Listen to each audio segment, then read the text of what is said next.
Skadoosh, Joey Moss with Bad Boy Gaming, and man, we're getting a lot. I'm hearing a lot of feedback already about the latest set, Innistrad Remastered, and that it's just not worth buying.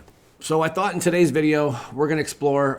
This is Weekly MTG, the official Magic the Gathering channel, and they're cracking open, I guess, a collector box or two. So we're gonna have that playing in the background while we do some research and also see what is going on with this set. Why is the price as high as it is? Is it worth it? And I just learned, guys, that there's only one serialized card, and that's right here. That's Edgar Markov to 500. Man, they could have done that so different. They could have put Liliana in the serialized, foiling. Meat Hook Massacre could have been serialized. Avacyn Angel of Hope could have been serialized. Even Olivia, the list kind of goes on. They could have just used the mythics and rolled with that for the serialized stuff, but they chose not to. And when it comes to Innistrad Remastered, so far, after everything I've learned about it, the only reason I'd want to pick this up is for the Edgar Markov. That's it. And not even for the serialized version, just to have a cheaper copy. So, a lot of these cards are going to be hitting shelves, and the price of Edgar will come down, He's not going to be sitting at $70 anymore. How low will he go? I don't know. He might dip all the way to $30. That's kind of the goal, right? That's the whole reason for reprints. Now, something else that I noticed that they brought back, yeah, exactly, right there, you're looking at it. They brought back the showcase poster, which was a huge success, major success, right, in Lord of the Rings. And those cards are very, very heavily sought after. I think what Wizards did here is they kind of cheated the value of this set with all the variants, I get that, it's a reprint set because it's a remastered, but they brought in a bunch of new art, the serialized stuff, the showcase. What are they really giving us? I get a remastered set as reprints, true, but a lot of these cards, they're not even worth a lot. Outside of Edgar, and I guess if you want a blinged out Gitrog monster or something, or Olivia or Craterhoof. Did he get the treatment too? Meat Hook Massacre did. Emrakul Promised End. Emrakul Promised End was climbing in price for quite a bit. So that, I can argue, needed some love there. It needed a reprint. Captivating Vampire Showcase. See, some of these cards, I'm just I don't agree with. Gisela, the Broken Blade. All right, very nice. And Grizzlebrand. So, there are some, it's all the powerhouses, right, from the Innistrad block. That's what this represents, right? All the meat, from all the Innistrad blocks. What were there, 3 Innistrad blocks, really? If I'm not mistaken. I want to say. Sorin, Imperious Bloodlord. That's awesome. Cultivator Colossus. Okay. That was the most recent Innistrad. That was the double feature. So then we're experiencing a bunch of cards from a double feature as well. There's Thalia, always making her appearance. Sorin, it amazes me. Sorin was once a really inexpensive card. I think where did it take off in? Was it Pioneer? That kind of made it a bit more pricey. And he did pretty well in Standard also. But Sorin, at one point, he was, I want to say, a $3 to $5 rare. Wasn't he printed in rare also originally? Anything I'm saying, correct me if I'm wrong. I'm just trying to tap into my old memory bank. Tree of Perdition. Some of these card prices are just going to plummet so fast. But that's what happens. And when we want reprints, we get what we get. the prices are going to come down. That's just, you know what? I was looking at Archangel Avacyn, and I was almost thinking about picking up a couple copies. This was, like 5-6 months ago. But then I was like, wait, they're doing Innistrad Remastered. That's going to be for sure in there. Yep, it is, and it should be. But as far as paying the asking price that like these products are at right now, who's getting this? Who's picking up the collector box? And I mean, what are you really hoping to pull out of it? I guess is the big question on my mind, and probably on a lot of other people's minds. So let's say you do pick up, the collector box. Ooh, that's nice and shiny. There's only one reason. I mean, well, the poster foilings are pretty cool if that's what you're going for through the Breach. Great card. But really, it's the chase to get a serialized Markov, right? That card. Do you have any idea? There's only one serialized card, and that's Mr. Markov himself, and he's going to sell for probably at least $2,000. If the whole set only has one serialized card, and that's Markov Boy, yeah, you better believe it's going to be worth a lot. And this is the first time it's got a reprint in a regular set. I don't believe he's been reprinted before this, right? Isn't like this is a card they've been holding out on? Was there any like specialty? Did he get anything in Secret Lair? I don't believe. I could easily look it up, but I just want to kind of go through all the cards that are in this set. And I really want to gauge the interest of the community as a whole. Are you guys buying this? And I think it will be fun, if you draft it, the draft booster, whatever, play booster now. And aren't they cutting back the play boosters? I don't think it's with this set, but maybe the next set. They're going from the 36 to 30. Doesn't that kind of like conflict with the way draft works? Right? I think. I mean, I could be mistaken.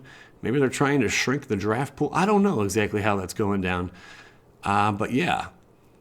Let me like, pour it on me. This guy over here.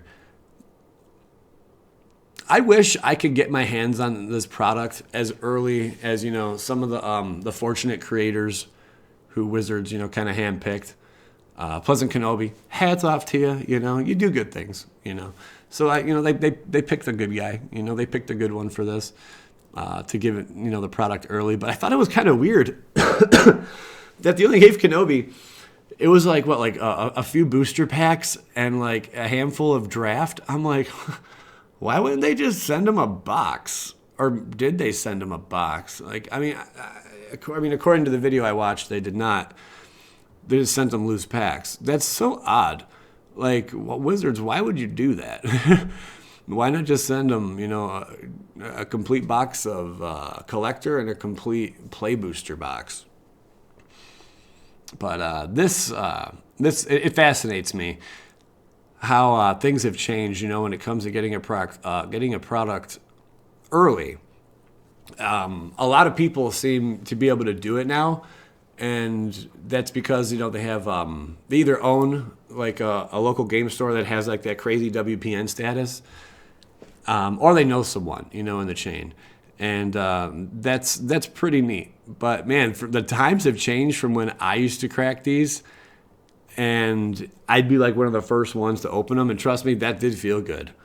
It did feel good being one of the first, But now, man, the game's changed. It's like everyone has learned the secrets, and they're out there pumping it out.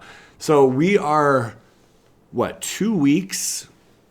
We are 2 weeks before actual release, and there's already people that are opening the product that were not, sponsored by Wizards of the Coast to open it. And that, I'm like, man, I just can't compete with these box openings anymore. I really cannot. I will still continue to do them. I will still open for Ground Zero in Strongsville. Shout out to Ground Zero. And shout out your local game store if you guys would like. I mean, they need all the love and support they can get. And if you've ever been in Ground Zero. Ground Zero. Then you know Marcus is a pretty swell guy. Hats off to him. And yeah, he's been around for a long time. But back to the openings over here. Yeah, I did speed it up. I put it at 2x. I mean, I'm sure you guys can tell by now. Zippity-doo-dah. But if you're going to get this draft-wise, where's the value? What are draft boosters going for? Let's take a look-see here, guys. Let's take a gander. Let's take a gander. I think draft boosters, aren't they like 130, 140 or something like that? Conjurer's Closet. There is some very impressive, like, I would love to have that Sword Imperious Bloodlord. I would have loved to have like, they should have made all the vampires in this set, and Liliana as well. They should have made those cards all serialized. Like, they should have taken Edgar, serialized him. I mean, if you're going to go this route with these poster showcase, artwork or treatment, why aren't they serialized? Why is only, Edgar Markov serialized? Like, I don't know, that kind of triggers me a little bit. Like Olivia Voldaren, come on, slap a serial number on there. The Gitrog monster, they should have done it just like they did Lord of the Rings. If they're going to go that far, why not go a little further? Why did we only get 500 cards serialized of one card? Now, I bet you anything. If I can't think of his name, Blake. That's Blake, right? Blake, yes. I want to say it's Blake. If Blake opens a serialized Markov, that video will not air. Because there would probably be, a bit of outrage over the fact that he cracked one. Because like he's just opening the product to show like, hey, here's a sneak peek, into what you can get. And I think that's really neat, for Wizards to do this. But man, their views, people like almost have like boycotted the Magic the Gathering channel because, and that's the official Magic the Gathering channel. This video's been up. It's just, I think now past 2,000. Oh, nope, it's right here, active counter. Well, you can't see it on your screen, but right now it's sitting at 1,607 views. Video has been out more than 2 hours. So, unless they drop like one of their short videos, which they had some really amazing ones. Showcasing like the new set in like some animated cool version or whatever, which they've done.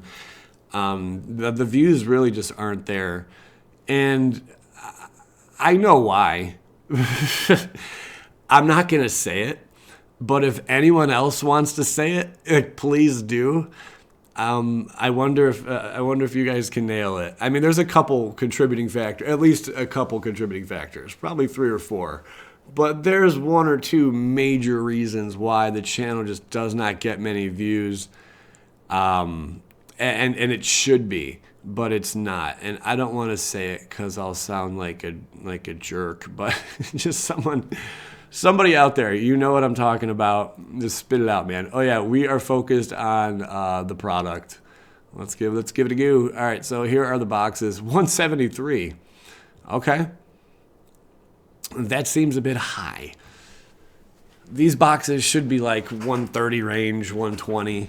And I hope they come crashing down. Now, these are all also inflated prices, A collector box, 340. That seems like an arm and a leg, man. That seems really, really high. That should not be $340. It would not surprise me if the collector box drops to like 250. It really, maybe 240, maybe 230. It would not surprise me at all because the set, although there is power, it is Innistrad. It's one of our beloved blocks. Innistrad's around the time I got back into Magic after like a 15-year hiatus. I was, I discovered, girls and stuff, and life happened, and I stepped away from Magic for a while. But when I returned, I want to say the set that I returned in, what was the first one I opened? I think the first product I opened When I got back in the game, it was after what was it, Magic 2015, like the app game. That's how I rediscovered Magic. I was just scrolling through like what are fun app games to play, and Magic 2015 popped up. So that was the very first like reintroduction to Magic for me. But then the second, I think I was at a Kmart. Kmart, I know that's crazy. There's still a couple Kmarts open. I think maybe one or two. There's not many. They're out there though. But I came across like a fat pack on the shelf. They were called fat packs back then because people weren't offended by everything. And yeah, I picked it up. I want to say it was, oh man, you know what? I can't be certain on this, but I do remember opening quite a few of Shadows over Innistrad boxes, fat packs, and the other one as well. There was Shadows over Innistrad, and I can't think of the other one. It's on the tip of my tongue. But yeah, the other one as well. Not Crimson Vow, that was way later. That was like a year ago. And it was exciting. So like, it was just fun. And I remember one of the first cards I cracked was a foil Emrakul, The Promised End. I don't even know that I have that video. I don't know if I was recording it back then. I know I started recording everything that I opened at the time. It was just so much fun, man. Like that passion just started flowing back through me, and it gave me a lot of enjoyment, you know. And honestly, for the first 2 years, I was really organized. Everything, you know, not alphabetical order though, but every set and rarity, I had that all, and color. I had all that, you know, like organized really well. Oh man, it's now if they're probably going to do a limited print run of Innistrad Remastered, just because it's not being received too well by the public, by the consumer. It's just the price is not, man. I wonder like. This also is TCG Player. I'm kind of curious if I were to check out like, you know, maybe Amazon pricing or something else and see what's happening there. But yeah, this should come down, and so should this. I would not pay these prices. But with only the one serialized card in there, but wait, they can't really cut back. This has to be a one and done product, right? They can't cut back. They can't. It would have to be. They already have the supply. Because you have serialized cards, so they can't unless like, yeah, right? They can't. So whatever they have printed, whatever that for initial supply is, that's all that's going to be out there. So there's that. Did he pull a serialized card yet? I don't know if anyone's watching. I would assume you guys are, and you're not just watching me because I'm rather boring. But yeah, he probably has not. I would assume not. And if he did, they're like, cut. Nope, we can't do this. Nope, not happening today. Yeah, I think there would be an uproar if Blake pulled one. No joke. I think there'd be an uproar. What else are we talking about here? I don't know. What could they have done differently, guys? What could have been done differently with Innistrad Remastered here? And I mean, I'll start just by pointing out the obvious. If you're putting serial numbered cards in a product, don't just give us one card that's serialized. There's a special place in a lot of collectors and players' hearts for Edgar Markov and players. You know, I think that's why they chose just him, because it was the first time that they reprinted, right? I mean, let's take a look. See, Edgar Markov. Has he been? The Judge promo, sure. And then I remember getting these in Walmart. Mystery cubes. That was nuts. I wonder if I still have that deck. I wonder where my Edgar Markov is. I remember when these were on shelves. And they were only like $39 or $29 or whatever they were at the time. That's crazy. So yeah, if you want Edgar Markov, there his OG version, which it looks like prices are already beginning to plummet. Yeah, the oversized version. Oh wow, $22. Who got the original one? Did anyone out there pick up the original Commander deck? What was that one even called? It's up here. Vampire Bloodlust. Yeah, man, hitting that like felt like a dream. 2 years after the fact, but just a very playable deck. And then they never reprinted Mr. Markov. But so here he is, Judge Promos, the OG Commander deck. Which is Commander 2017 and Innistrad Remastered. That is the only way you can get your hands on them. So the collectability of Edgar, his showcase serialized numbered double rainbow foil, got two, I couldn't even say what I wanted to say. You got two fairies punching each other over the back of someone else's balls. Just wrapped up into a taco foil crisp borderless showcase version. Yeah, that one. That's going to go for a lot of money. The one that's been sitting on the screen right here the entire time. Yeah, I'd say bare minimum you're looking at $2,000. It's going to be at least a $2,000 card. And if you pull it, it's going to feel like you hit a mini jackpot. But right now at the price of $340, what's he doing? Oh, he's doing a draft. Okay. So he opened up his stuff right now. He's doing a draft. Okay. Right? That's what he's doing, yeah?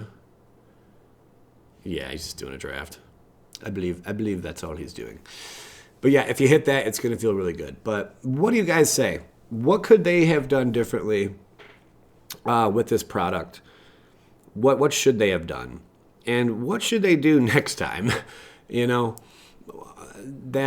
would gauge our interest more, besides just dropping the price, which let's actually find out the actual price. Is there a suggested retail? Are we back to SRP? Are we back to SRP days? All right, I took to good old eBay, and here's what I discovered. So recent sales, $316. Seems better, $317. Flipside Gaming, yeah, they always. If you buy it ahead of time, I mean, it's hard to say if you're getting a good deal or not. But these boxes, the price may come down a bit, but once it, this is so stupid to say, but once it hits that bottom, it's just going to continuously go up because there's only, they can't do another reprint of this, with the collector boxes. You can't with the serialized stuff in it, so. They'd have to rebrand the entire product to do anything. 310, 317, and then you go over here, Card Games. It looks like they were gaming or Game Nerds. They were selling them for $279.97. You can see right there. And Amazon, of course, it's Amazon. More buying choices. 4 new offers. 300. So, you could buy it from someone else for $323. So I guess that's the cheapest. I don't know if you guys see that. 320. There we go. Let me get out of the way. Oh, you can see it. There we go. $323. So there is all that. And then TCG has it right now. $343 is the lowest price. But this is pre-release time. Usually pre-release, if you buy in advance, you can get a pretty good deal. But it's hard to say, it's a good deal for only so long because this is what it looks like. Set gets released. No, I'm sorry. Spoilers happen. There's hype. Hype builds up. Oh, wait, this time around, though, the hype really didn't get too crazy because we weren't really that thrilled. So it kind of just goes up a little bit, chills right here. The release happens. Prices start to drop. And then that swoop occurs, where it bottoms out for a little bit and then slowly, boom, boom, boom, boom, boom, supply just starts disappearing. And then it just continuously ticks up. And because there is a serialized, Edgar Markov in here, possibility, the price is this will be like a $600-700 box at some point. You know what? In 10 years, it'll probably be $1,000 box. And you can take that to the bank. I promise you anything, it'll be $1,000 box in 10 years because there's just not going to be many out there, unless every single Karlov has been opened. But then if that's the case, there really wouldn't be much supply now, would there? Anyway, I'm Joey Moss with Bad Boy Gaming. Let me know your guys' thoughts on this one. Are you excited for the new set? I think it's not even a new set. It's just repackaged. and shipped, repackaged and shined up. You know, that's what we're looking at here. But yeah, thanks for tuning in. If you enjoyed the video, hit the like, and yeah, skadoosh yourselves. Ba-da-ba.